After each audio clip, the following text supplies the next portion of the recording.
How to solve this problem and which option is the correct? Let's start.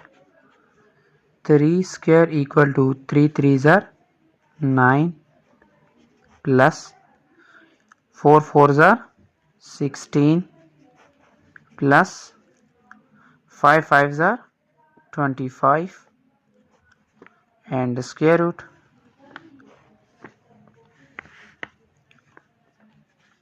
9 plus 16 25, 25 plus 25 50. Taking LCM of 50 with 2 25s are 50, 5 5s are 25, 5 1s are 5. So we write 50 2 multiply by 5 multiply by 5 mean 5 power 2.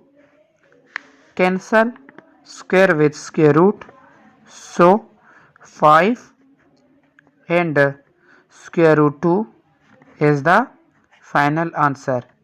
So B is the correct option. Thank you so much for watching, and subscribe my channel and share with your friends. Again, thank you.